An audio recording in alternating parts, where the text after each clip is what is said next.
So, interview started. This is Richard Everett Schultz, my grandpa. I'm Hayden James Schultz, his grandson. And I'm just going to ask him some questions about just life experience. Yeah. So my first Which question, I feel free to lie about. Yeah. So my first question I was going to ask you is, what's the biggest change in the world that you've seen since you were a kid, and was it expected? Not expected in any way. The biggest change, of course, is in technology. When I was at grade school, we had a wooden foam box on the wall with a crank, and there was 3 people on a party line with lines, actual lines that went from each house to each house. And if you wanted to call neighbor Harvey, you took the crank and cranked it twice, and it would ring in his house, and you'd pick it up the receiver, put it to his ear, talking to a thing like this. So it was unbelievable that anybody could imagine being able to talk without wire, or to talk with people at that point in another city or another state or another country, and like that. And that's probably the biggest thing. Also, the other thing too is that when I grew up, there was airplanes, but very, very, very, they were like war planes. And any thought of getting past the atmosphere was science fiction. I remember driving along one time with my dad, and there was a comic book out that said he was a futuristic. It was called Flash Gordon. And I know Flash Gordon. Yeah, and I said, Dad, you know something about Flash Gordon, and he looked at me. He said, God. Oh, he said, there is no such thing as space travel. Like that. So that's probably the biggest. So he didn't think it was going to happen like at all, ever? Like it's impossible, or it just wasn't even considered. It wasn't conceived of. You know, and the other thing too, the biggest change too, is that in people's lifestyles, during my grandpa's time, he would start working at daylight. He'd walk behind a plow all day long with 2 horses, which I remember. I can't remember their names now, but they're great, big, tall, huge horses behind a 1-bottom plow, which we still have. And the plow would go through the sod and turn over the sod, and he'd turn around and come back on the other one, and did that all day long. And it never. And then when he came in at night, he would eat lunch for an hour at noon, and he came in like at 7 o'clock at night every day. And then, of course, after that, then they have to feed the horses, they have to saw the horses, they have to water the horses, they have to do all that kind of stuff. And it's kind of cool, too, because some years later on, when I had a tape recorder, I interviewed my grandma's sister, and I asked her, what was it like to live in those times? I said, what was the difference between men and women? Because it was, women were as respected and as important as a man, and you couldn't really do it on your own. A woman couldn't on her own, and a man couldn't on her own. That's why they made all those units. And the woman, her job was to take care of the kids, but not only that, make the clothes and can the food and plant the garden and take care of the livestock, because you couldn't live with just cows. You had to have cows and pigs and chickens and stuff like that, because you had to have, if you needed food, you could go out and kill a chicken, but you couldn't go out and kill a cow, because there was, even before they had refrigeration. So anything that was butchered like that had to be preserved in a crock pot about that high, salted. So all the meat, if you killed a calf or a cow or a pig or whatever like that, had to be sliced into little pieces and then packed like that with salt on top of it like that, so that it would last for the length of time. Otherwise, it would have gone bad. And they were one of the modern ish. They had a root cellar which was underneath the house, so it was cool, so they could keep things cool in the house. And other thing about them is that when they first got the house built, they were in it for a year, or I think it was a little over a year. My father was a baby, and in the middle of the winter, the house caught on fire because my grandpa had those safety matches, and he had them in his bib overalls, and a mouse must have got in and started the fire on one of those. And the fire was going, they had no way of putting, because they didn't have things like fire extinguishers, they threw water on it, didn't help. So they threw out everything, this is in wintertime, they threw out everything they could out the window, and the house burned down to the ground, and they moved the kid and everything they had, moved into the barn where the cows were, because the cows had heat from them breathing and their body heat, and the barn was warm enough to keep them all winter long in this one stall, which is still there, and which I think I did show you. It was the first stall on the right. The barn has fallen down, but the place is still there, where they spent the first winter. And that was your grandpa? My grandpa. It was John? Was his Grandpa John, John okay. Schultz. And her name was Lucy, and her history, brief, mine is. Okay, her history was that her father, Fred Kane, was a rich, somehow or other, person from Germany who came over to the new country where you could just get, land was essentially free, you just got it. And he had six children, 4 boys, 2 girls, 6 or 7. And each one of them, when they got married, was gifted 160 acres. So when my grandma married my grandpa, John, who was a cowboy, met her on a cattle drive, a cattle drive. He carried a pistol and wore a hat and chaps and rode horses and broke horses. And when he met her, they connected, and he said, "I'll come back with a cattle drive next year and we'll get married." And she said, "Okay," and they did. And here we are because of it. So where did the Schultz where did the Schultz last name come from?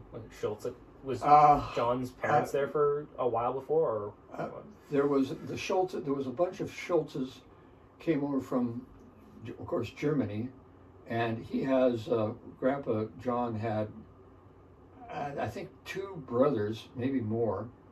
One which started a creamery in Bismarck, North Dakota, called Schultz Creamery, and there was another one. I can't remember what happened to, but the Schultz, Enoch, his name was, who had the Schultz Creamery. He used to be a hunter. He was the first person I knew who was a hunter, and he would go up into Canada and shoot moose and stuff like that. And I remember as a teenager, in Nietzsche, he drove up in his pickup with a great big moose in the back. It was just astounding that he had that. And we got along really, really well. In fact, when I was teaching in McBride, BC, I think it was McBride, BC. He gave me my first rifle, not my first rifle, my first major rifle. He gave me a 7mm Magnum with a scope, and he was the only, because that's what he used for hunting. He quit hunting when he got too old. He gave me his gun. Cool. So next question is, what is your fondest memory? At what point? Yeah, I could. What about per decade or per phase of life? Well, one of the things that still gives me joy, truly, every time I think about it, I just love it, which has got to be the fondest memory. Maybe, I don't know, there's lots of them. I was about that high, 7 or 8 years old, and running through the woods, through the woods in North Dakota is hardwood growth, and they have ferns that grow up waist high, and just running without any abandon, just leaping through the air and leaping over logs, running through these ferns for long time. And every time I think about that, I think of the wonderful, the freedom and the joy, the pure joy of being alive, having so much energy, and running and leaping through the things. And, you know, I've had many happy times. My life has been happy. That was a very raw. That was a raw one. Yeah. Yeah. I remember that very clearly, because not only the clearness of it, but also the feel of it. You know, so. Yeah. I remember something similar to that when I was in Hawaii one summer, just running around the beach, Yeah. just the wind whipping your face, and there's just and fresh air. The younger you are, the better it is, you know, because you have this, you don't have any restrictions or taboos or physical limitations or anything like that. You just can do anything. You can run and run and run and run and run. We did. Yeah. That, I think, they also, as a kid growing up in North Dakota, I was always a hunter.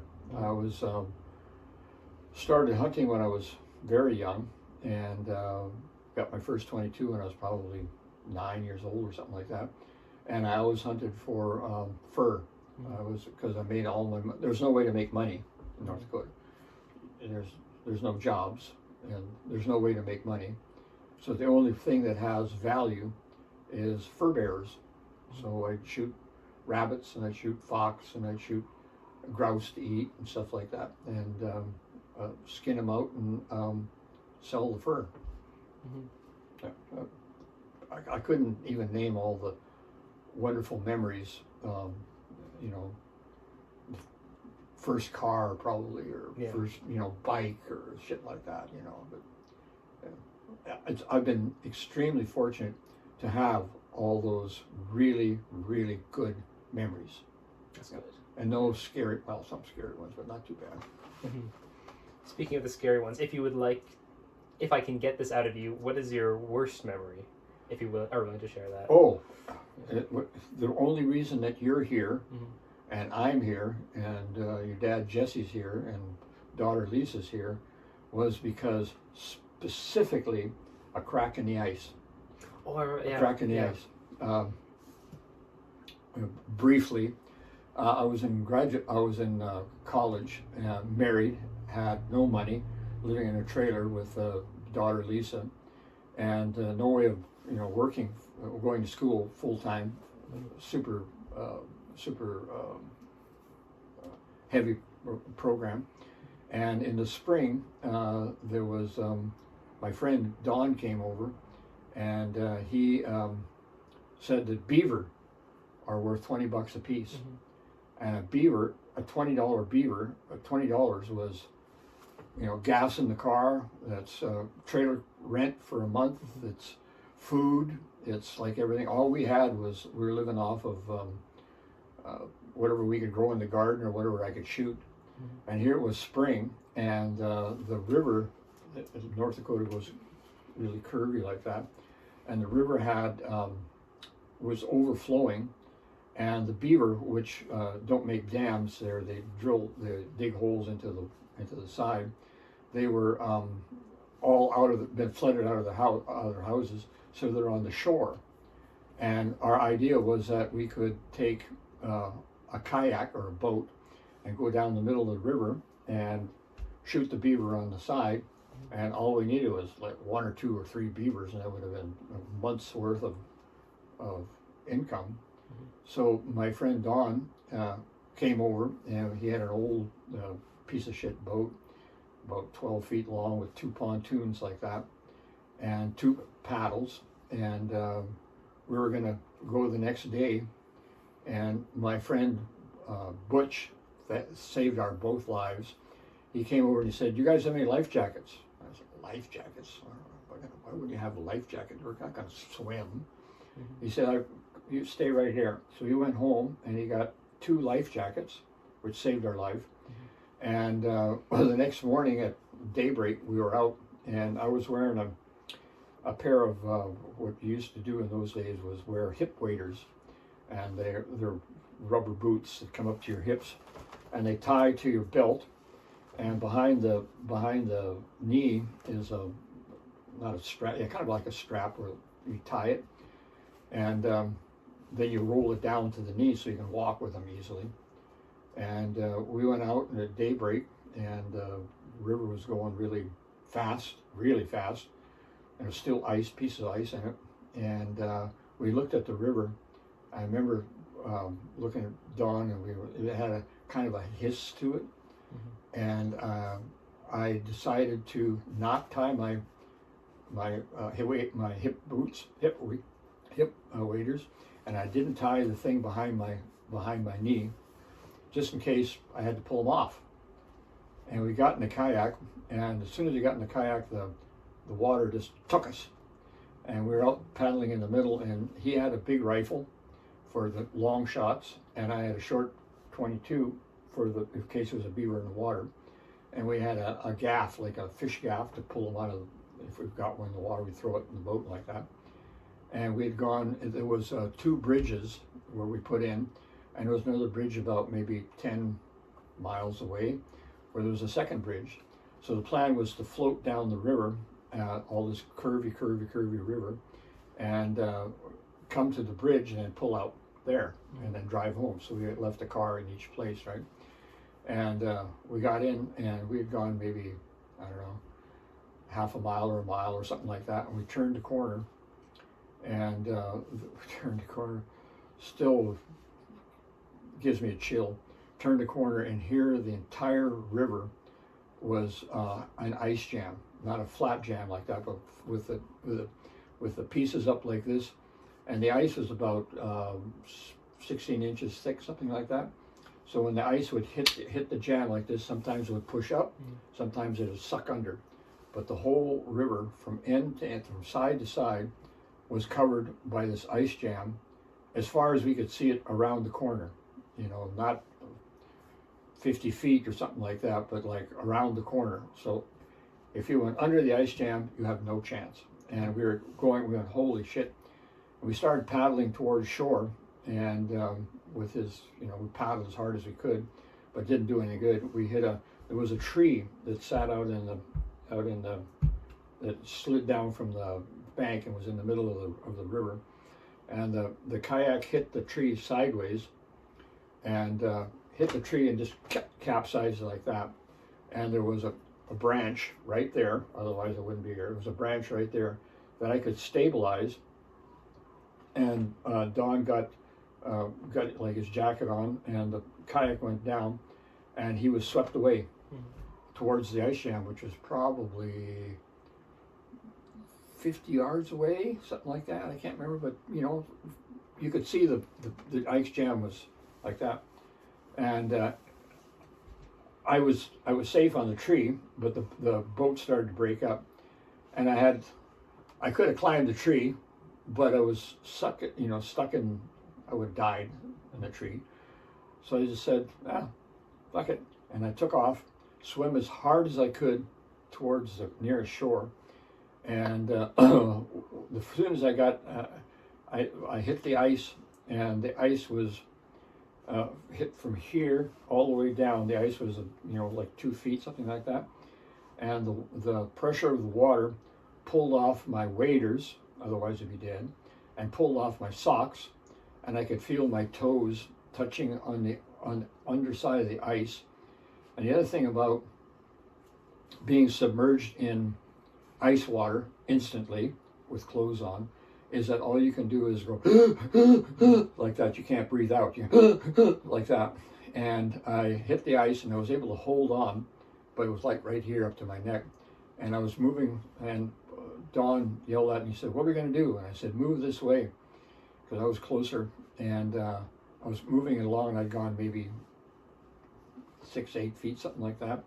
And I was losing grip, and there was a crack in the ice. Your fingers don't, when it gets that cold, your fingers don't work. You can't pick up something. Your fingers, they quit doing this, and they do this, and pretty soon they don't do that. They don't do anything, right? And all you're doing is trying to gasp for breath.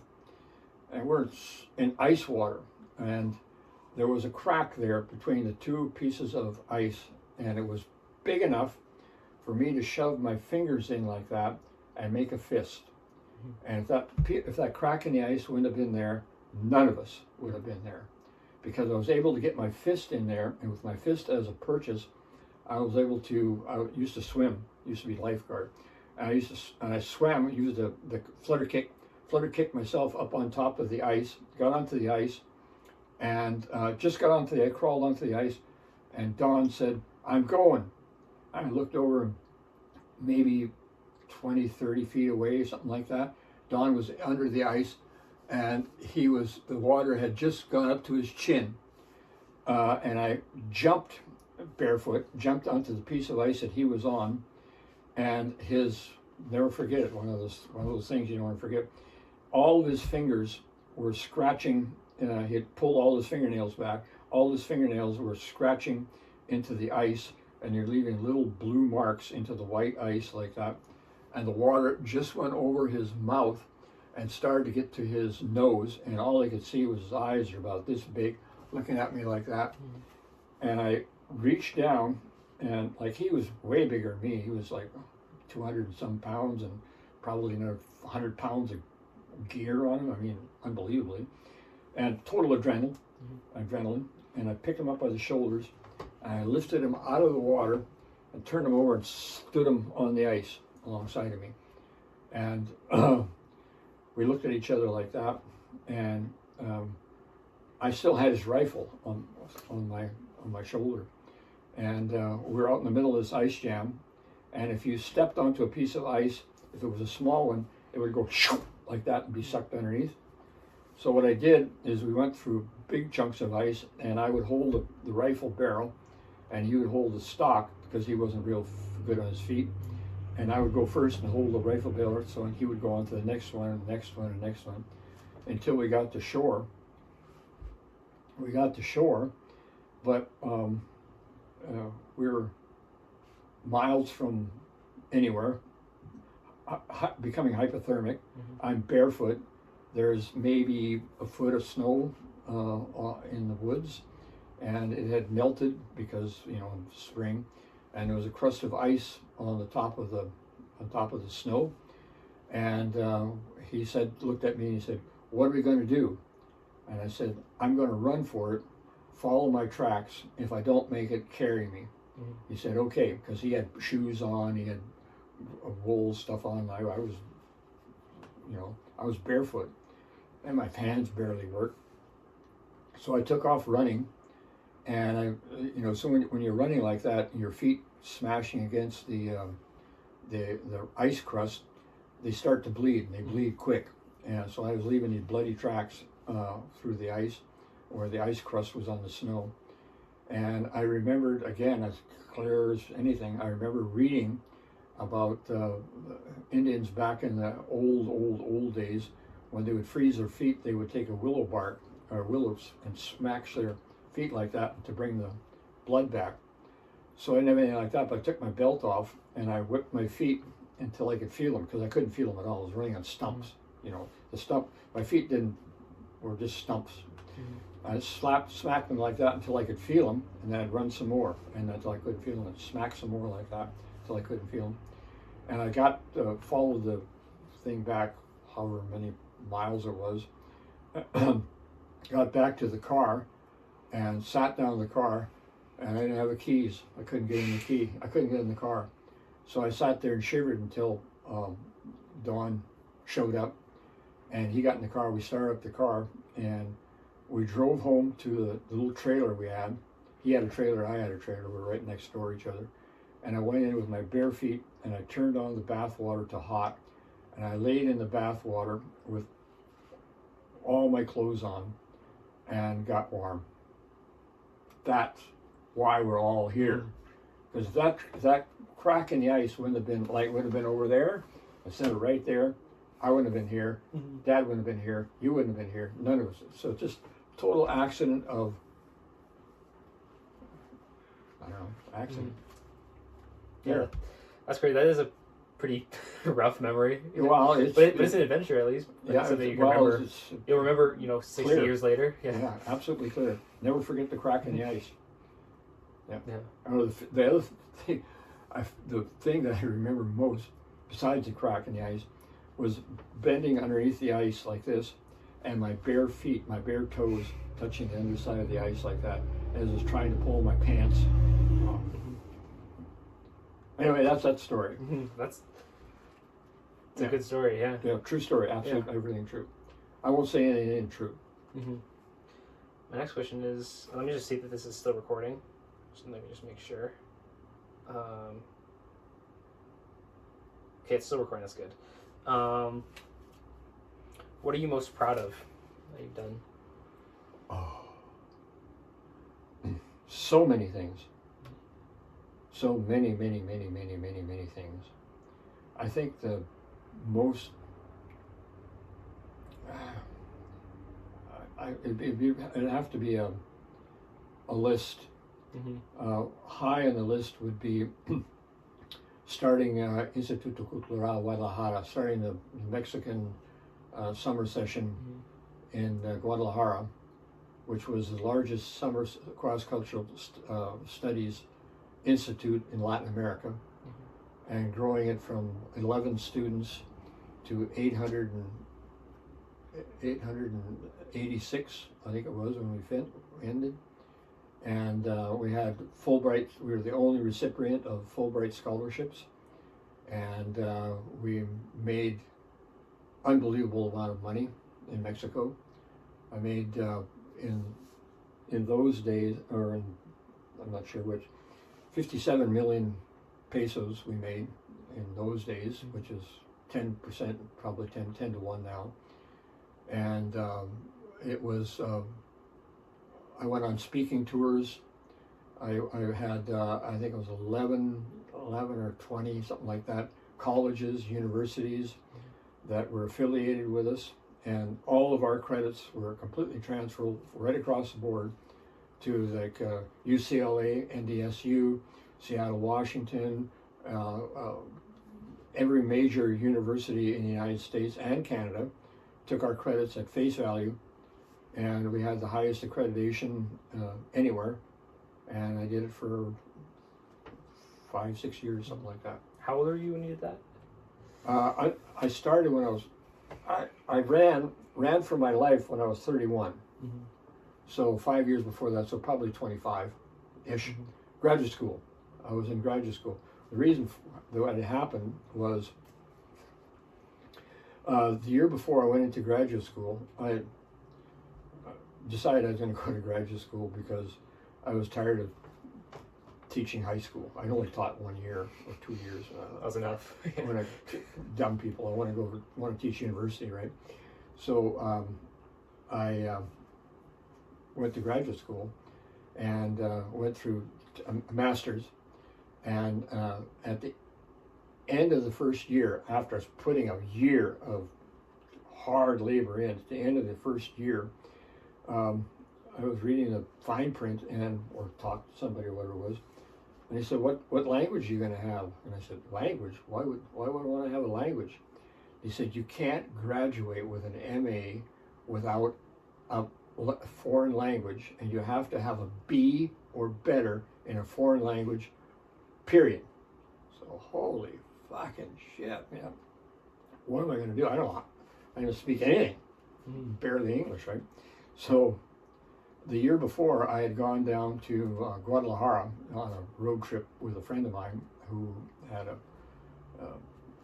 who liked Mexico, on the road trip down there, and we had met a guy down there by the name of Carlos Bachman, and he huge story involved there, but he and I got together, and we were talking about, because I was thinking that the education department had a lot of things that were missing, and the education really wasn't doing a good job. There was more rote, and there wasn't really any thinking going on. I was kind of down on the education department or education system.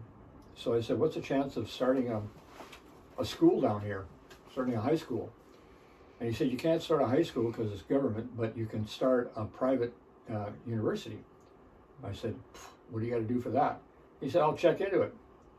So when we were down there, he went over to one of the private Catholic girls' school and said, "Can we rent your campus for the summer?" They said, "Of course."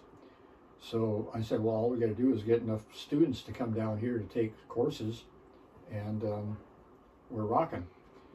So I went back up to Bellingham, Western Washington State University, and started taking courses and all that. And getting near the end of it, still hadn't, I still know nothing about Spanish at all. So I went to I thought, you got to be sneaky. Got to be sneaky in this life. Got to think things outside of the box. Here's a box. Don't think around now. The box. Anyway, I went to the bookstore, and I went through the bookstore and I looked at all the Spanish plays they had, because a play has a lot of space between the dialogue. He said 2 lines. She said 2 lines. He said 2 lines. And it had to be a B or better. I had to pass with B or better. So, and it's for a literal translation. So I talked to the professor, and I said, can I use this because I really like this author, whoever the fuck it was, or he's my favorite. I speak good Spanish with him, all this bullshit that I gave him. Anyway, he said, sure, I'll teach you in that, or I'll test you on that. So when I went down to Mexico, I had Chuck, who was bilingual. I said, here, I need to do this. And what he did is he translated verbatim everything that was written in that Spanish thing into English. So he said, ¿Cómo está? And then he would write, how are you? Sort of thing like that. So I memorized the entire book of plays, quite a few plays, quite a few pages, probably 70, 80 pages. It was the smallest book I could find, largest print I could find, and memorized it all, and then went in said I'm ready for the test, and went in for the test, and he'd say, page 32, speak it. So I would just he said, she said, he said, she said, oh, and I passed. So without that, none of this would have happened, because I wouldn't have been able to get my degree, and then we wouldn't have started the school in Mexico, and all that was involved in that, which is a whole life story just there, of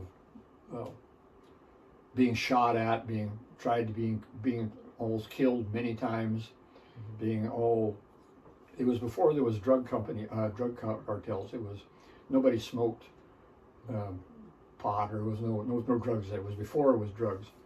But brief story, the reason that it worked was because Chuck, his mother, was one of the original landowners. Am I being too talky? No, it's fine. Yeah, okay. I mean, I was going to ask you a question about this later. Okay. His mother, Castañedas, her family was one of the original huge land grants from Spain. Like when they took over Mexico, here you got 1 million acres, sort of thing like that. And she was one of those. And when the revolution came, they sent out what's called an assassination squad, 13 people, and they would go out and they would kill people. They would kill people. It's all they did was to hunt down people and kill them. And they'd come to her place. She had her father, her mother, both brothers, and one sister had all been killed by this assassination. And she had moved back into a tiny ranch, which is 2 days ride this way and 1 day ride this way, and she had 50 men. Was all she had, but they were still, Anyway, they heard some shooting out in one corner, and they sent the 50 men out, and this kill squad had surrounded on a little hill some people, and then they surrounded them, and they said, well, would you like to die or would you like to leave? And they said, well, we'd like to leave. So they left, and the people that they were on the top of the hill, were one was dead, one was wounded, and another one was still okay, and they had 3 bullets. And it was the children of the Ladrón de Guevara, who was the most powerful man in Mexico and who owned the whole city mass of Mexico City.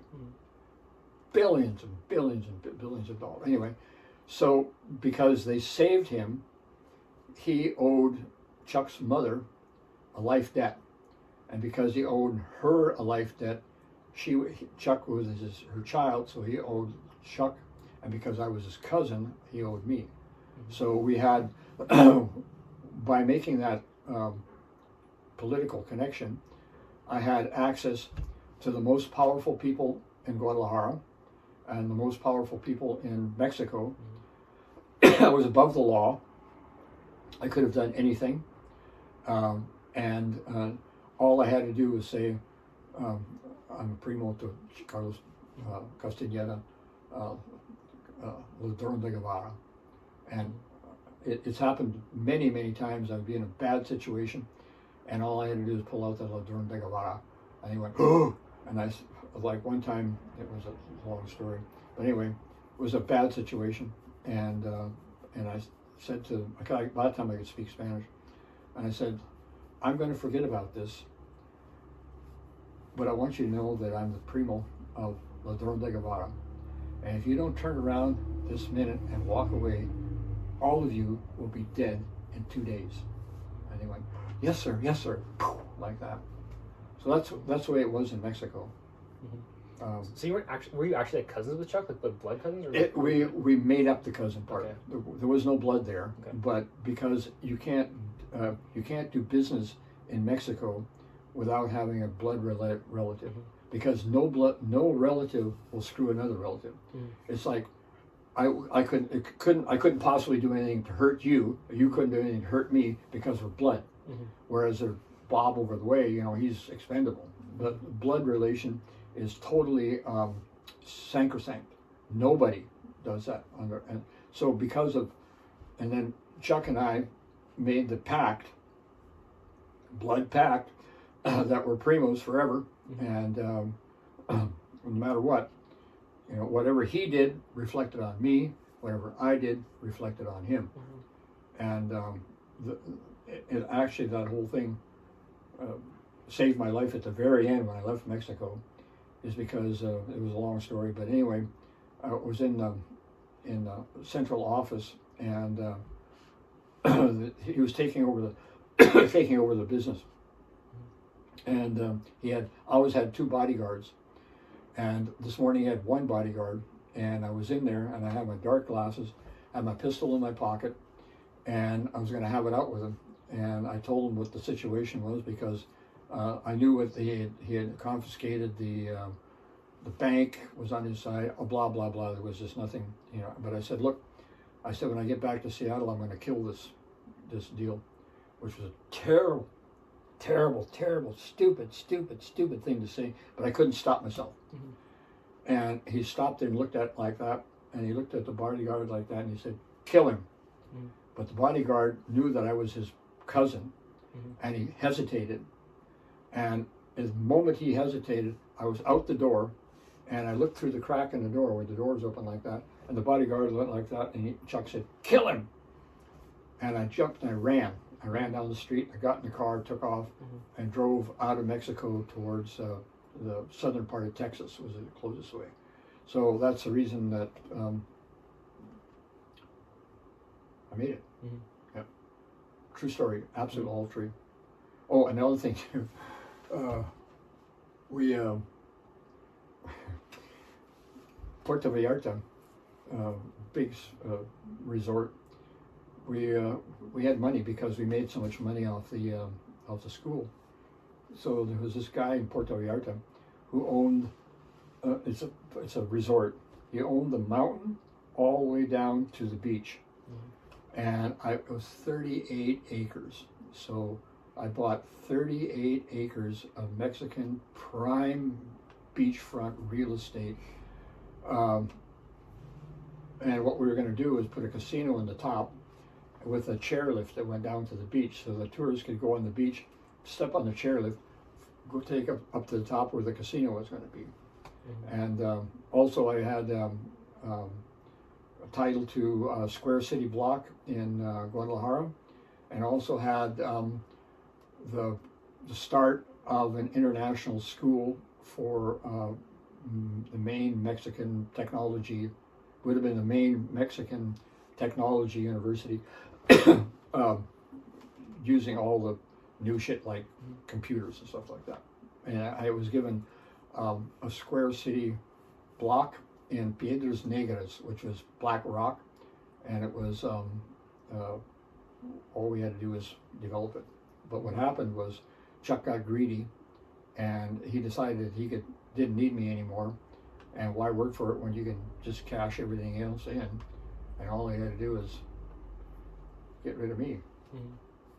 So that's one of the most powerful things. Mm-hmm. I mean, I've had a extremely interesting life, and I've had a lot of extremely powerful things happen. Mm-hmm. That's one of them. Yeah, that's a pretty extreme. Yeah. Yeah. What ended up happening with Chuck? What happened to him? Oh, he's dead. Okay. Yeah. Yeah. Everybody involved with it is dead. Yeah. Not only Chuck's dead, all of the people who work with me are dead. I got my my assistant, who was after I couldn't go back into Mexico, so I went back to Seattle. I couldn't go back to Guadalajara because that's where the school was. Mm-hmm. And I expanded it to 4 campuses in Merida, Meridia, Mexico City, and Morelos, something like that. And I was opening it to the European market, and also to Spanish as a second language for Japan, who was learning Spanish as a second language. Mm-hmm. And I had that all set up, but I couldn't go there. And my chief of staff went down to Mexico to check out the campuses. They didn't come back. Mm-hmm. And more than once, probably 3 times, I saved people's lives that were going to be killed. Mm-hmm. And I said no. They've done something or said something, or they're suspected of something. There was a guy who was just terrible. He was our first figurehead. Is an old guy, Alfonso Galindo. He was in there, and he, after the first year, decided that he was going to start up a rival campus in another town. And I was in there with Chuck. I could speak Spanish by then. He was in there with Chuck, and Chuck said, "Get him, plant heroin on him, put him in jail, and kill him." Mm. And I said, "No, absolutely not." I said, "He's an old man. Just let him go away. We'll just stop the funding for what he's doing, and you leave him be." And I had a big argument, and it got kind of testy, but I saved his life. Mm-hmm. He wouldn't have made it. He wouldn't have made it 6 months in a Mexican jail. He was an old man, right? Mm-hmm. They put him in there, they torture him, they don't feed him. You gotta have people buy you food, stuff mm-hmm. like that. Pretty primitive. Yeah. Anyway. My next question. That was good answers. What do you think will happen in the future? I think that we will transcend. I think we'll start to transcend our minds, or putting our minds into something that's maybe digital, or maybe it's something that we don't have any concept of yet. I think that our minds and our beings will expand into something which we can't even conceive of yet, and the technology isn't here, but it's kind of like when I put a brain chip in, something like that. Mm-hmm. And we'll look, our grandchildren will look back at the time where we had to have a piece of plastic in our hand in order to talk into it, and we couldn't just directly communicate with mm-hmm. beings. And then the other thing too, I think that I don't know, but I kind of feel that there's got to be whether there's other life forms, or whether there's other aliens, or whether there's a spiritual thing that encompasses all of us, and we may be able to tap into that. And if we can tap into something that is larger than humankind, we can then transform humans into supernatural or super, who knows? I think beyond current comprehension kind of stuff. we can't nobody could guess that you could talk into a piece of thing like that and call Europe. You know, there's no wire, and there's a picture. I can send a picture to North Dakota, and the person talks to me, and I talk back and forth. Impossible, you know, and that's in 20 years. You know, give it 100 years. You know, if we haven't killed ourselves, and if we haven't ruined the planet, and if we haven't taken seriously the degradation of the environment, so we're all going to just die because of we gasp and can't get enough oxygen or whatever. But on the other hand, man's technology is pretty amazing. So if we survived our folly, we might be able to like merge with our technology, kind of thing, or like. I think so. I think there's going to be a merge with the technology. It's inefficient right now to have the technology here and have to talk to it. I think somehow or other you'll be able to merge with it and just be it. You know, maybe not your lifetime, but then again your grandchildren's lifetime, or not. You know, it just seems the time. Future shock just comes faster and faster and faster and faster and faster and faster, and it doesn't seem to slow down. It just seems to exponentially get faster and more complex. So I reckon it'll be the same way. Yeah, let me just check. We're getting tired? No, I'm just checking if it still is recording. The machine still working? I'm just going to check before we keep going, because we're at the halfway point now. Halfway point, okay. Yeah. I can probably handle Okay, it. still going. Do you want water? Nope. Okay. Yeah, okay. All right. So those are supposed to be the warm-up questions, but we kind of went deeper in than I was anticipating. So these were supposed to be the longer questions. Go ahead. Those were like the warm-up questions, but we went Those are warm-up questions. but we went deeper than I was expecting, so I think the longer questions don't have to be. That was warm-up. That was all warm-up. Yeah, but we answered a We're lot waiting for the big shit. Yeah, we answered a lot of the longer questions already. Okay. By accident. Anyway, give me a question. So question 6 was, what is our family history from North Dakota? Like the whole family tree, origins, what do we own, that kind of stuff. Well, a family is always two parts. You know, how far back do you want to? Okay.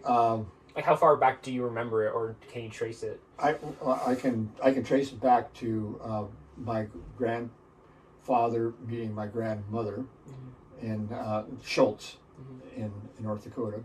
But on the other hand, of course, there's my grandfather and grandmother on my mother's side. The Linduses, the Schultz, I mentioned it because he came in a cattle drive. The Linduses were came in not a covered wagon. It was even what they call a sled. They came from Wisconsin. Eddie came ahead of time and got a parcel of land. And what he did then, it's still there. The land is all prairie, and it had a bunch of dips. And the wind is brutal in that kind of, blizzards. So they built a sod hut down below the horizon, or the flatland. And when my grandma came out, she brought a window.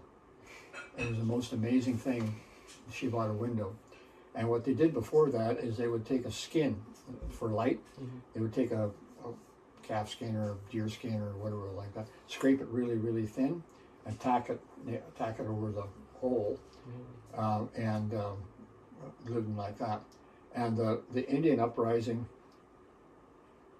didn't hit them because the Sioux under Red Cloud were in a different area, and they didn't go that way. Let me tell you a story about the Sioux. Yeah. Again, the reason we're here is my grandfather, John, they had immigrated from Germany, and I think he had, like I said, I think he had 3 brothers and a sister. Anyway, they were young men on this ranch that they built up, and one day they were out with I think it was just 2 of them, maybe there was 3 of them. Anyway, I think there might have been might have been two or three of them. I can't remember which one. Anyway, they were out getting hay and forking hay into the back of the hay wagon, wooden white wheels sort of thing, with two horses. Yeah, it was two of them. And they're out in this little valley, and over the top of a hill came a rider on a dead run, rode off, and he said, "The Sioux have broke off the reservation. They're coming this way. Run for your life." And he took the knife, which he happened to have, cut the traces on the horses, got on the horses bareback, rode the horses back to the ranch, put all the cattle and stuff like that in the barn, nailed the doors shut, and the house that they had a sod roof so it couldn't be burnt because of that, and they had wooden shutters on it. And he got inside, they slammed all the shutters, everything was inside, all the animals are inside, boom, like that. And they had a few guns, which one was a 25-20, which lit lever action. And they sat in there and waited. And the Sioux under Red Cloud, the reason they called him Red Cloud is that all his people had red blankets. So when he was camped up on a hill, it looked like it was a red cloud. That's where he got his name. I forget what his name, Papa. I can't remember his Indian name is. Anyway, they came in, they killed everybody on this ranch. They went over and they killed everybody on this ranch. They skipped Grandpa's ranch because they could see they were waiting for him. And they killed everybody on the other ranch, and they went up into Manitoba. And when I was in grade 7, my grandpa, John, said, "I want you to see the homestead where I grew up." And he took me there, and there was a few blocks of cement there. And we went out in the backside, and there was prairie was still there. It wasn't farmland; it was prairie, which is different. And you could see clearly wagon ruts like that. And he said that's where the cavalry chased the Red Cloud up into Manitoba. So that was the story of that. So, and then he went up into Manitoba and stayed up in Canada. They couldn't touch him. Anyway, that's and then he built after he first took my grandma down to Glenolin, and they built he built a little shack, and she said it was really, really cold because it's North Dakota, right? They had a stove on each end of the bed, and the snow would come through the windows or through the cracks in the walls, and it would melt on the floor. And they were there for like a year, I reckon, until they got organized and went up to where our farm is, and then they got the 160 acres and built the house and all that kind of stuff. It's pretty amazing too, because in order to build a house, they don't have like skill saws or power or anything like that. They've got to get the wood has got to come in by train, because the only thing they had was train. They had to take a wagon out there and get the wood out of the train, take it back, saw by hand saw like that, saw the wood, nail it with a hammer like that, and build. There was probably, I think it's probably 20 by 20-ish feet, and they had bought concrete too for the second house, built the concrete perimeter, and it had a small upstairs sleeping place. I don't know if that was enough. Is that? So that's John and his. That's John. What about your dad, like Everett? That was my Everett's dad. Yeah. Everett's dad. And what's Everett's like life as well? Like, just so I can get everyone's.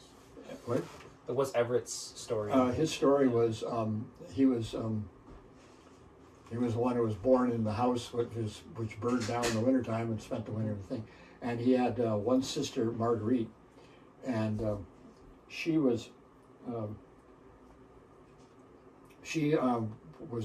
kind of a forerunner. She went off and became a switchboard operator when they had switchboards. You'd want to call Bob, you take your switch and push like this.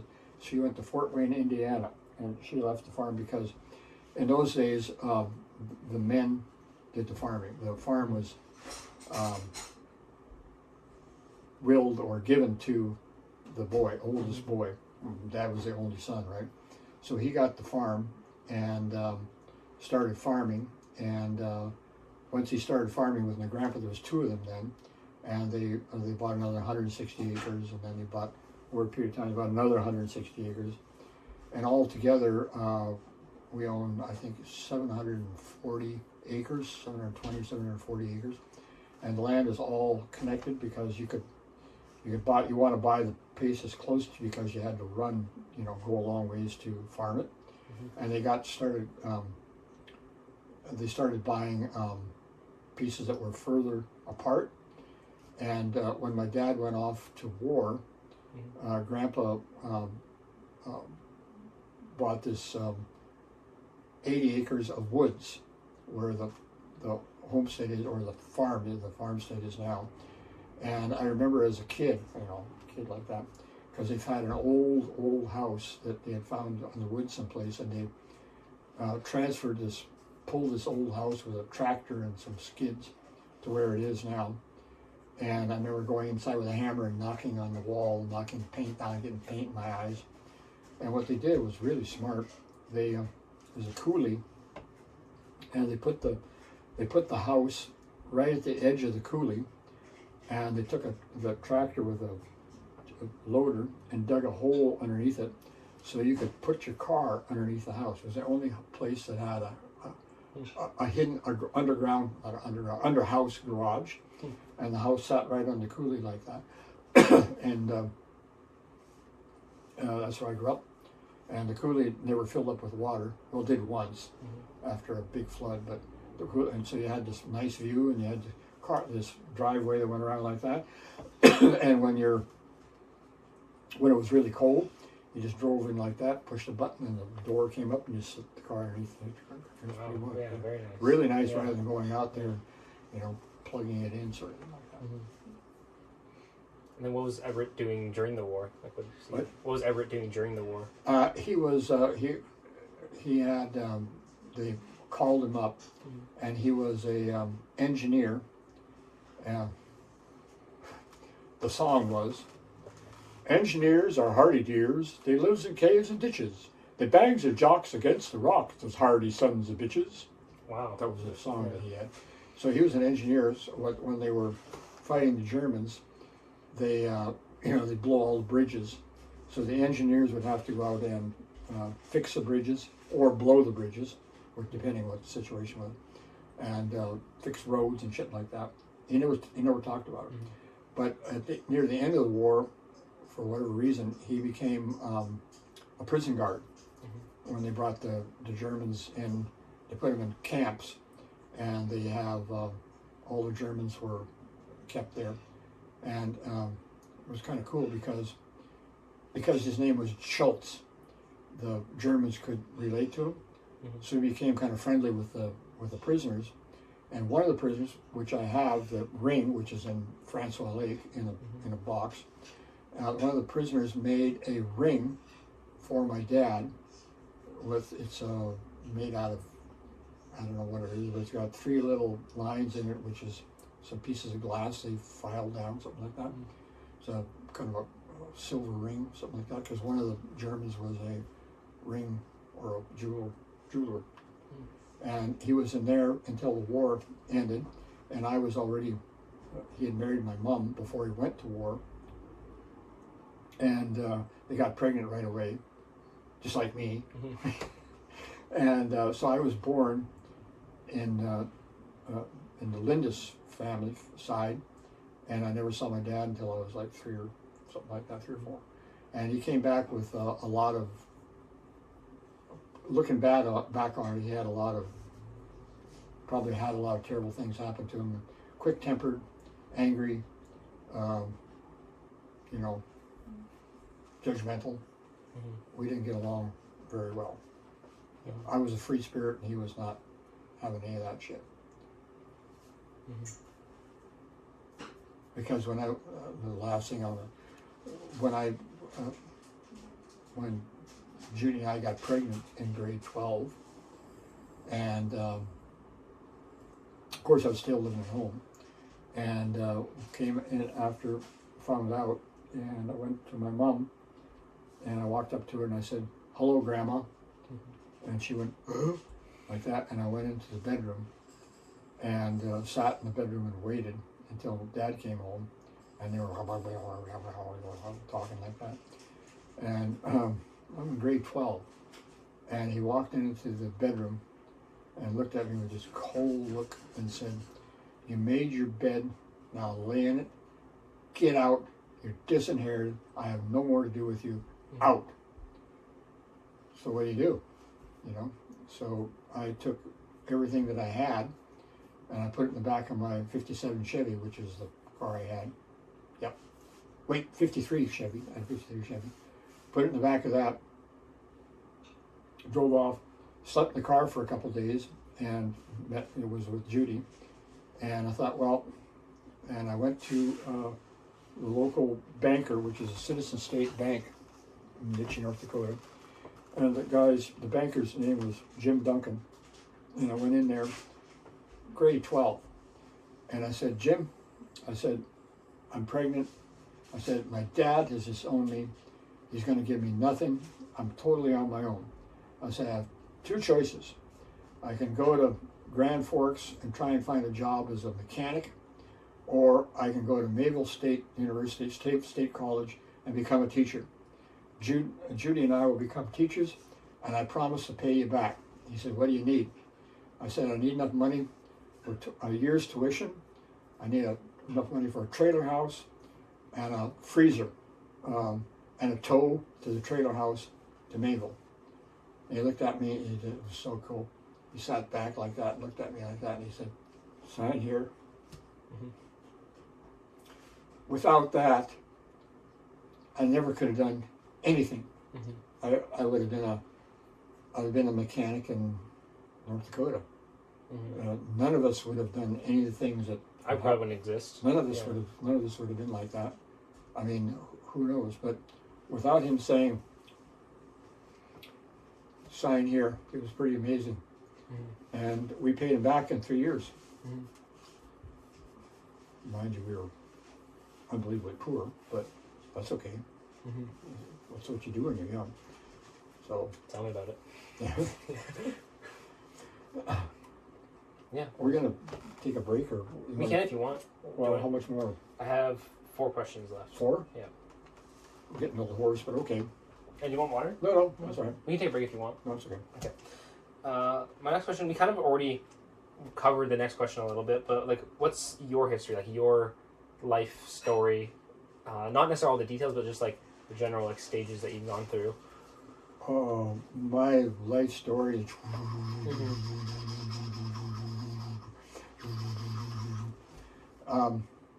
I think it's probably, my life story is very, very, very, very unique.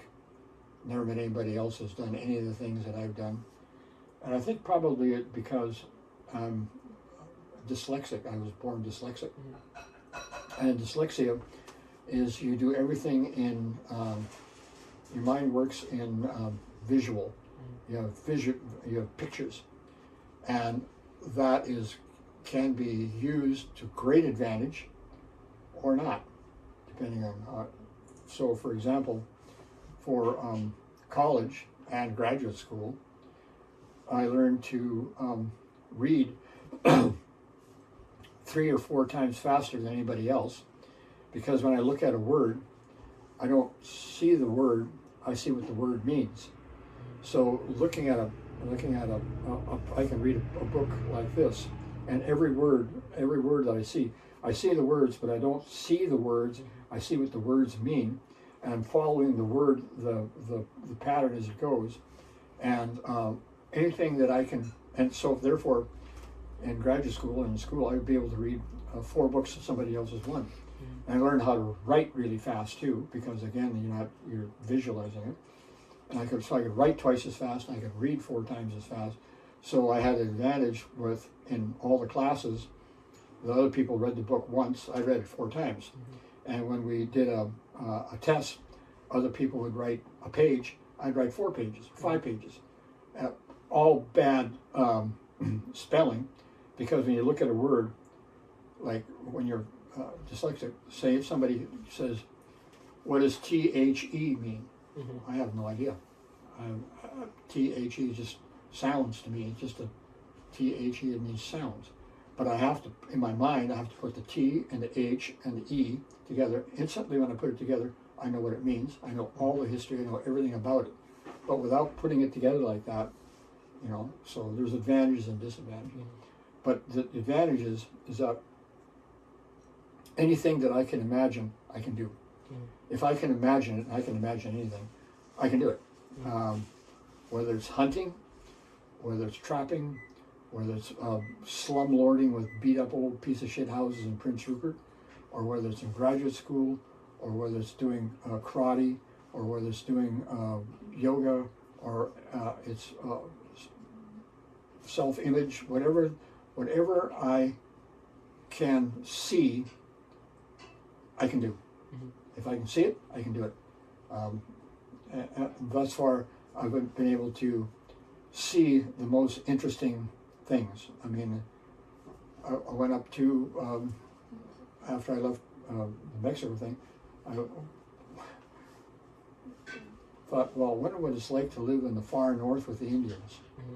So we made it happen and became a principal in a Cree Indian village right up near the Northwest Territories, where there's 3 teachers, and we would in the fall, we come out for a week at Christmas and a week in the spring, and the rest of the time we're in this Indian village where they don't speak English, and they have dog sleds, and I'm the only vehicle. They've never seen a vehicle because the road just went in the year before, and the only way in and out is fly. They'll get a plane will come in every so often and drop off food, and we had to haul our food in. We had a big freezer, but it had power, and a generator. So being able to exist and thrive in a not alien, but a totally unique environment, and being able to make it work for us, and being able to have that experience was really fabulous. You know, not many people have ever gone to a place where I have a picture of -68 below Fahrenheit in on the thermometer, where the sky auroras were just, they came right down. They hiss when they come down. Wolves in the town. You know, everything. And learning how to communicate and teach that was pretty amazing, because the other thing I found out too is that although the kids, I taught grade 8, 7, 8, 9, and Barb taught 3, 4, 5, 6 or whatever it was, and we had a crazy teacher who taught 1, 2, 3, something like that. She was crazy. She was insane, because what there was, not many people would go to a place like that where you're going to go. There's no TV, there's no radio, there's no internet, there's no other people who speak English. There's just the 2 of you, you know, Barb and I and this can't remember her name was, but she was crazy. She used to scream all night long, and swear and scream. You hear her in the next trailer, like that. Next day she'd come to work, you know. So, and we had a translator who was English and Cree, and we taught the kids enough English so they could understand if you spoke slow. They understand what you say if you speak slow, and it was really an absolutely interesting 2 years, because they were untouched, they were untamed, and they were like they were 10,000 years ago.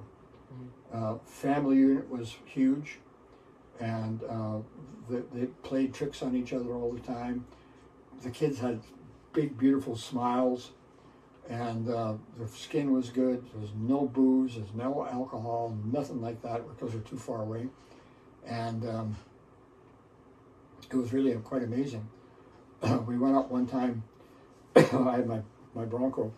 What Victor, his name was, one of the old guys.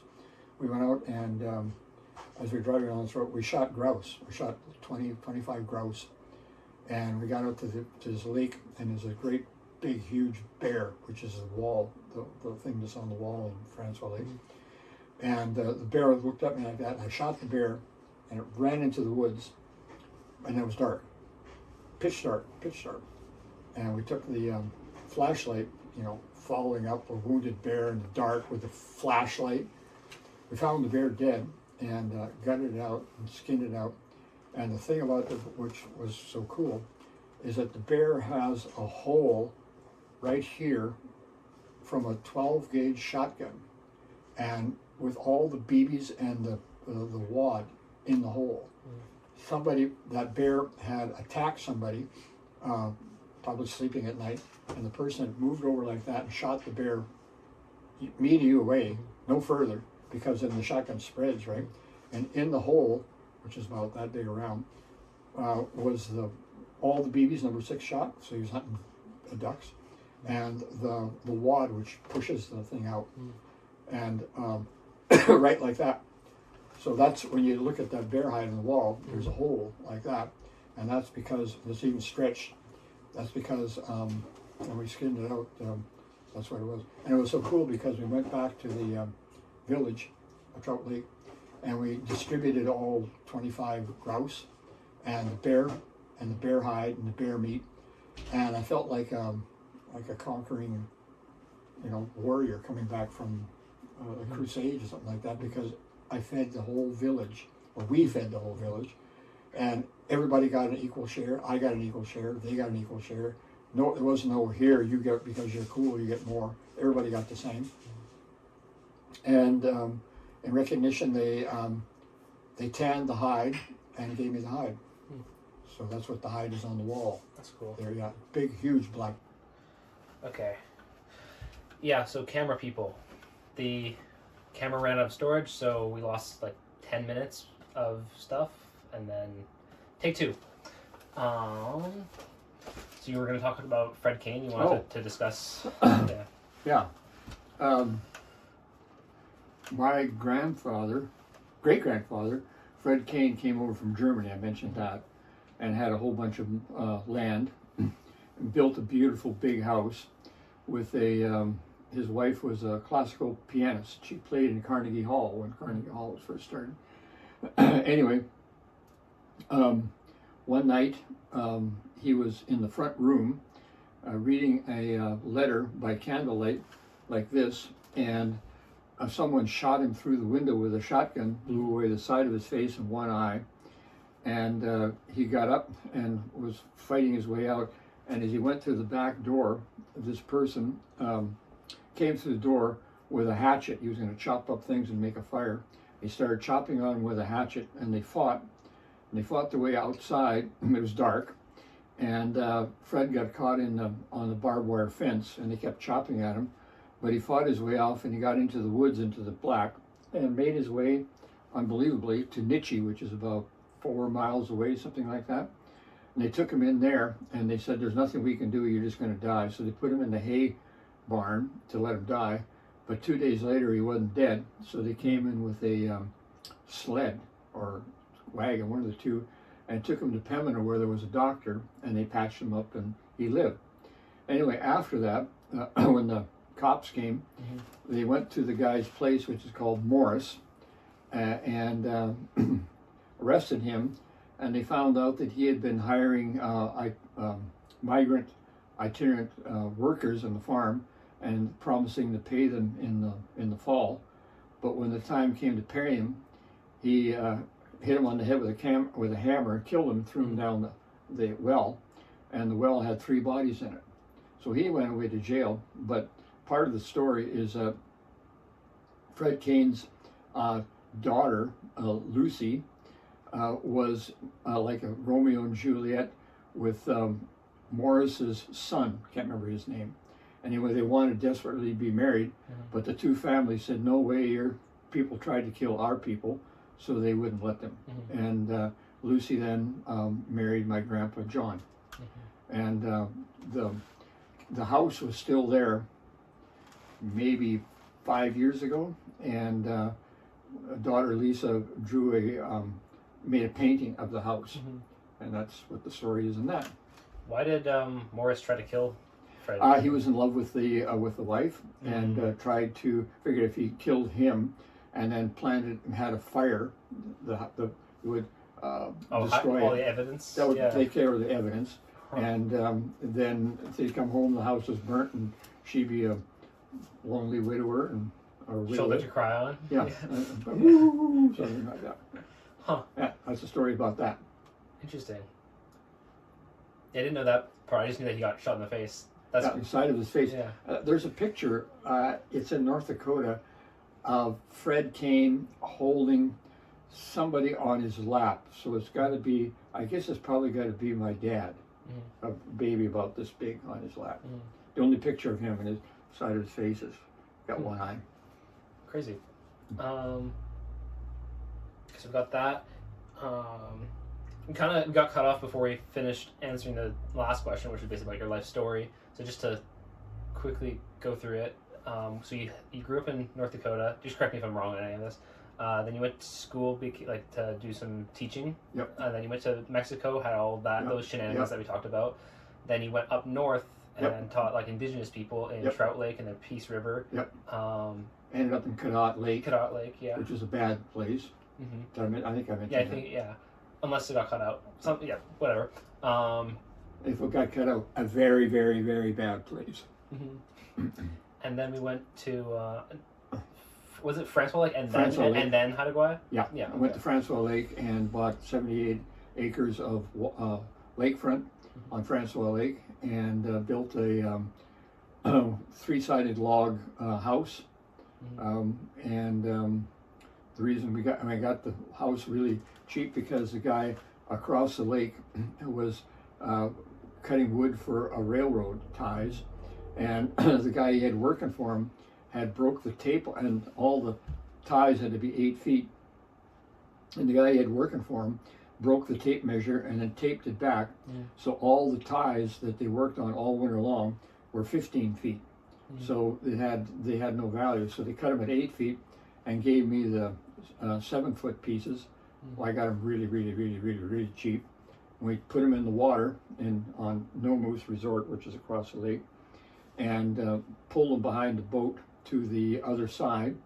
Took them out of the water, carried the ties, the 8 by 8 by 7, up the hill, and put them on a foundation, which I made out of beach sand. So I made a box to mix the cement and the sand, put it in buckets, carried it up the hill, poured into forms, and once they dried, then laid beams on top of them. The house was 20 by 24 by 30, 2 floors, hip roof, and then there was a porch all the way around, and had an outhouse and a woodshed. And that's not the power house. You sold.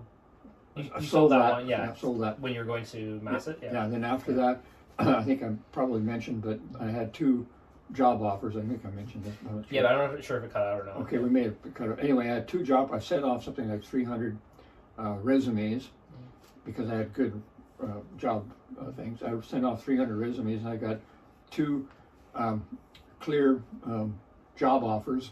One was to be an exclusive fundraiser for an exclusive a Jewish boys' day school in downtown Vancouver, where I would have driven a Mercedes, wore a suit, and had a briefcase. And the other one was to teach and do special programs in a place called the Queen Charlotte Islands, which I'd never heard of, which I didn't know what it was. And it is an island chain now called Haida Gwaii, which is about 100 kilometers, 80 kilometers offshore from Prince Rupert. Which is where this interview is. Yeah. And what we did is the kids all said, the Charlottes, Dad, the Charlottes. So that's why we went, and we got there and had no idea what to expect. And the principal said there's a trailer house for you. Just put all your stuff on the ferry, which was a barge. It was before the ferry, and fly across, which we did. Everything we had was in a couple suitcases. Got on a float plane, landed in Masset, but they didn't tell me that the barge with all of our clothes and equipment and utensils and stuff like that came 6 weeks later when the barge came over, before there was a ferry. And so we made do for 6 weeks with what we could scrounge. And Lisa went into grade 10 or something like that, and Jesse went to grade 3, roughly like that. But it was, and then the second year we were there, I went to them and I said, I've got a sweet deal for you. I said, I'll take all your bad kids. I said, I'll take, no matter what the situation is, no matter what the reason for it is, I'll take all the worst kids you have, because the Masset school at that time was ranked the worst and second worst in British Columbia. And I got, the teachers all thought I was God. And I got about 45 students. About 1/3 were severely retarded, probably alcohol related. And 1/3 were mentally ill. And 1/3 were severely bored. So I just did whatever. I had the class divided into 3, and I did whatever I could with each one. The retarded, mentally challenged ones, I gave them comic books so they could learn how to read comic books, and the ones that were mentally ill, dealt with them as best I could with comic books and games and stuff like that. And the ones that were bored, I taught them how to speed read. So you could, teaching a person how to speed read is kind of cool, because we take in a lot more information than we think we do when we look at a page. Because being dyslexic, that's how I knew. You look at the page and you have much more information coming in than what you process. So what I taught them how to do is I gave everybody a fairly simple paperback Western with fairly large type. And we just took our hand and took our hand down the page like that, about this fast down the page. And I'd say, was there a name in there? What's the person's name? And so we do it again. I said, what does a person do? What is a person, something else, right? And they got, so it took a couple of months of really, really hard, they were exhausted when they were done. Speed reading is not easy. It was really, really hard. But they were exhausted at the time, but they went from reading 200 words a minute to 2,000 words a minute. And the other teachers wouldn't believe me. So I'd take them out into the hallway, and I'd give a teacher and give him a book and say, pick a page, and he'd pick a page, and the student would go, and I say, what was on the page? And they'd say everything on the page. And it was just the best for their self-esteem and for that whole experiment. Yeah. And then, so you're teaching for a bit, and then you started All the Beach You Can Eat, or? No, then I took off. I taught for 2 years, and that was enough of that shit. So I took off and moved out onto the beach, and called a little cabin on the beach called the Gingerbread House. Just, there was only 2 houses out there at the time, and it was a little log cabin, and moved in there, and just lived off of whatever we could, and shot deer, and walked on the beach, and chopped wood and stuff like that. And at the end of 2 years, I had $11.86 to my name, period. And but I had a half tank of gas, and I had a full woodshed, and 5 gallons of kerosene, and a bunch of 22 shells. So I thought, I could probably make it through another winter. It was 2 years I think I did that. And, 2 years for sure, maybe 3. Anyway, this guy came by, walking over the dunes, and said, "Hey, Rich, you want a job?" I said, "A job?" He said, "We're building sidewalks. Do you want to help build sidewalks in Masset?" And I said, oh, well, okay.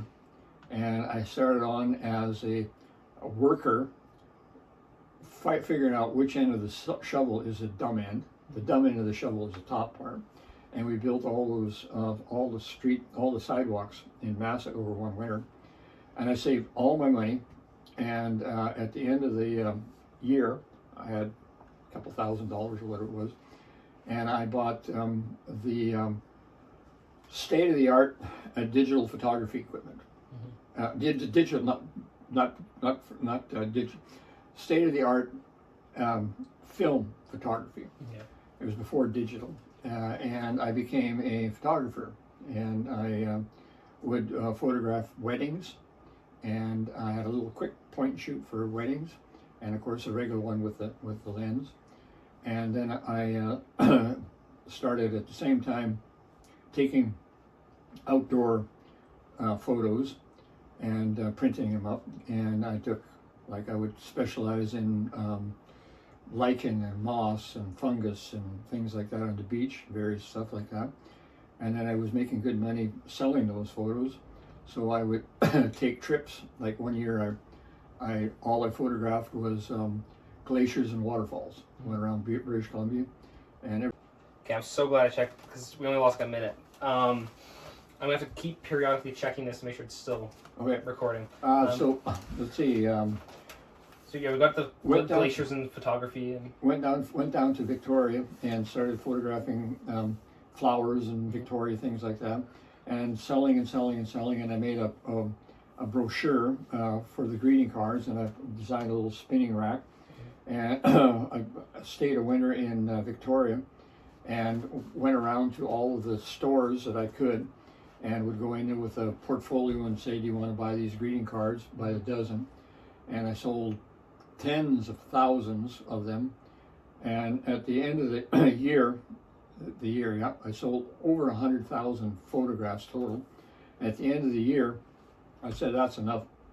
We're going to go back up to the island, and I put an ad in the paper, photography business for sale, because I had representatives too. I had representatives who were salesmen who went around the country, around the province, and they just took a portfolio. They weren't specifically for me. They were like whatever kind of salesman. They'd go and they'd visit drugstores and pharmacies and things like that. And I hired them, and then they took mine on as another line. So they'd go into a pharmacy or a drugstore, bookstore, and say, would you want to look at this, hire these, buy these greeting cards. Anyway, I put it in there just a few, not even 2 weeks before we left, and I got a phone call, and this guy wanted to buy the whole business, lock, stock, and barrel, all the photos, all the negatives, all the backlog. He wanted to keep the same representative, and he gave me a huge, unbelievably huge amount of money in those days. And I took the money, went back up to the island, and a piece of land came up, just happened to, down the beach, and the guy wanted $10,000 for it. And I had $10,000, so I said, here. I bought the piece of land, and then I said, well, you know, what am I going to do with this? Well, I went out and I started finding driftwood and, you know, cheap windows and stuff like that, and put together a small little cabin that I was going to use to house my motorcycle. And I had that's the first cabin, and I put the motorcycle in there, and a guy came out there and said, hey, can I rent your cabin? So I said, sure. I started building the one next to it, and the guy said, hey, can I rent your cabin? So I said, sure. And I started building the third one. This guy and his girlfriend came down, and he said, we want to have a gourmet restaurant off-grid. Can we help build and rent your cabin? And I said, sure. It was called the, anyway, I can't remember the name of it. And it was really good. They had people coming from all over to that restaurant. It was the only restaurant in BC without running water and with an outhouse and all that. And they came, the Path. They came into Path. That was the name of it. And just kept on going from there, and kept building and kept building and kept building and kept building. And pretty soon I had 5 or 6 cabins, and each cabin filled up right away, and I rented them out by the month, and just kept going, and finally I was renting them out by the day.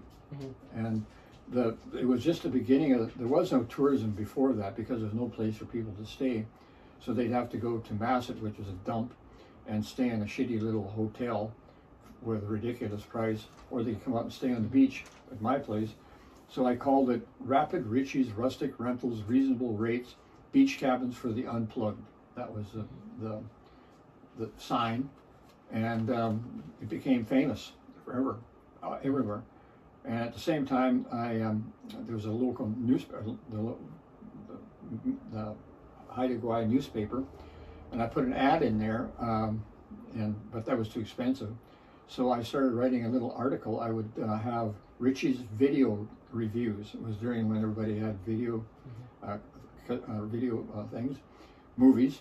There was a video store in town, and I would review the movies and give it clams, 1, 2, 3, 4 clams, or if it was really, really good, I'd give it a scallop. So people would look at my review and then decide if they wanted to buy or rent the movie. This went on for like a couple of years, and I did the same thing. I added it to other newspapers, like all the way up into the Yukon.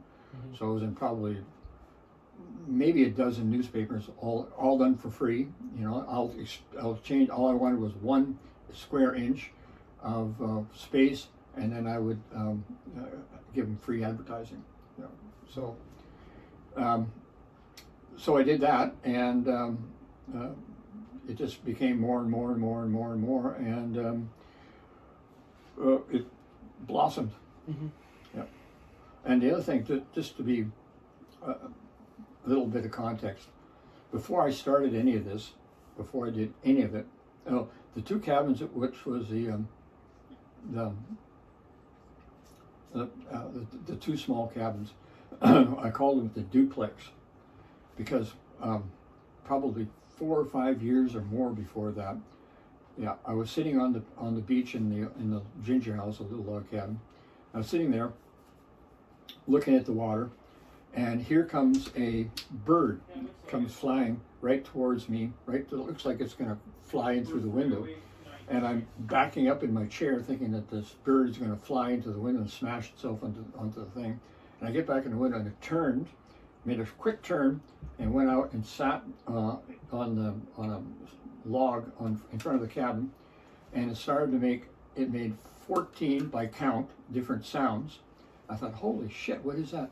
And it was a white raven, not an albino raven, but a white raven, white wings and black body, and it got up and it flew. I watched it, and it was just unbelievable, and it flew down the beach. And I thought in my mind, come back, and the raven went like this, turned upside down, and came back the same way, came by the window again, and went like that. And I thought, holy shit, if ever I've seen an omen, if ever there's been an omen, that's an omen. So I sat there, and I blanked my mind, and 3 things came to my mind, left to right in writing. The first one was white raven photography. The second one was the duplex will set you free. And the third one is follow your heart, not your head. Exactly, I thought. And I had already called the duplex. And once I got the duplex functioning, I never had to work again. So that's absolute truth, no exaggeration. And I went to town, like after that, I couldn't believe this thing. And I said to one of the Haida guys there, I said, I saw a white raven, do you know anything about it? And they all looked at me really scared and left. And finally I found one guy that I knew pretty well, and he said the white raven always comes after an earthquake, which just did a couple days before. And there's always been a white raven. There's never been 2, and it foretells change. So that's the literal truth of what happened. Okay, now what? I'll go on to the next question. That's crazy. So we just covered your life story. Is there anything you would have done differently, and why, if there was? I don't have any regrets because you deal with it at the time under the circumstances that you're confronted with, and you make the best choice that you can under those circumstances. And it's really kind of counterintuitive to, or counterproductive to, go back and rehash it and rethink about it, because when you look at it from a distance, it's not the same as when you're confronted by those realities. All in all, no. Okay. Yeah, you would have happy with all your choices. Yeah. If you don't mind me asking, going on to the Raven thing, what are your spiritual beliefs, if any? I do believe that we have powers within us that we can manifest. We just don't know how to use them yet. And I do believe that we have some sort of spiritual guidance or something that goes with us, but not every day. Like when my mom died, she was always my best friend, and she came to me and put her arm around me and touched my head. And I've always felt that presence whenever things would get bad. I kind of go back and feel my mom presence there. It could be all made up. It could be my imagination, and maybe there is or maybe there isn't. But on the other hand, lately, quite a few times, many times, I've had things happen that ordinarily wouldn't happen. The situation, like right now, a lot of things are happening right now with great good luck. I'm having great good luck, and I think the great good luck is a manifestation. I think you can manifest in your mind, and maybe your spirit, or maybe whatever there is that's more than us. You can focus it to make things happen. What I'm trying to do right now. So you think there's like any kind of like God or afterlife or any sort of thing like that? Well, I don't believe in religion because I think that's corrupt. We could be a avatar of some kid in somebody's basement with a big computer that's 10 years or 50 years or 100 years or 1,000 years older than us, and he says, well, I want to create a little community or a little world or something like this, and these are the people that we want to put in here, and here's the characteristics of these people we're going to evolve. And so I've always kind of thought about that, and thought, well, if I'm going to be one of those avatars, I want to be given back as much information to the central computer as possible, so he'll let me hang around longer and keep sending back information. That's been working. Yeah, it's working so far. 82 years old. 82 years old. Nice. All right. Yeah. So my last question is kind of compound questions. It's kind of, so knowing what you know now, what would you say to your grandpa, 21-year-old you, 21-year-old me, and your unborn descendants? Well, you don't ask easy questions. Yeah. I think what the vision came to me, follow your heart, not your head.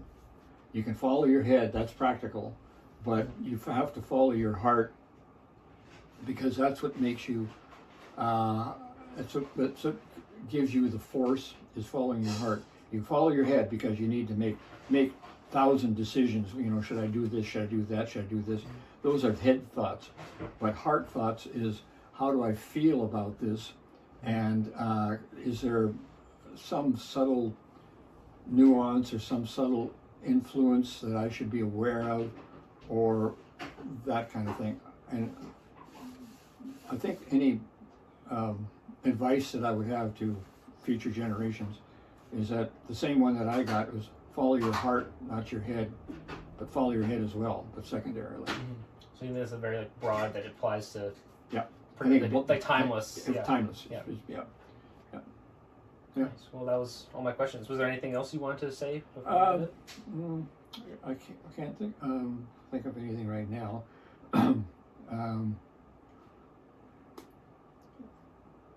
We can come back to it later if you Yeah, want. I think I think we did a very good job. There's probably 100 other things, but Yeah, it's hard to compress like a lifetime of experience into a video. everybody has experiences, and the experiences are true to them, not to the other person watching it, because nobody else can experience those things exactly the same way that you are. So whatever, if you feel that you're unhappy, change it. Oh, I know. The best advice, never give in to fear. Fear is the worst thing, because in order to be in yourself, you have to be able to do this. But fear makes you do this. And when you're doing this, you can't do this. And you can't experience properly, and you're shutting yourself off arbitrarily from so many experiences and so many situations that you can't guess when you do it. So don't give in to fear. And the whole other thing too is embrace love. When it comes right down to it, I probably should have said that many times, but when it comes right down to it, there is one force that I do believe in, and I do believe that the force above everything else is love. Not a cliche love, but a larger kind of universal love, but that comes also from lack of fear. If you're fearful, you can't let yourself experience the love, not so much the love of people, but love of life. You know, there's incredible joy just to go out into the nature, into the woods, and sit on a stump or a tree and just enjoy the smell and the look and the feel and all that life force around you, which is all older than you, and it's all evolving in its own way, and you're just part of it. We're all just part of it. So I hope that we can keep our climate and things under control so we don't all kill ourselves. And I think that that kind of thing is the biggest problem that we have right now confronting us is climate and that sort of thing, practical things. Yeah. Right. Yeah. There. Cool. Is that it? That's all. We went further than my questions. Okay. Yeah. I can't think of anything right now. Yeah. I mean, if you ever think of something, we can. All right. Yeah, we can go back and Okay. film another thing. Well, yeah. This is Rapid Richie signing off. But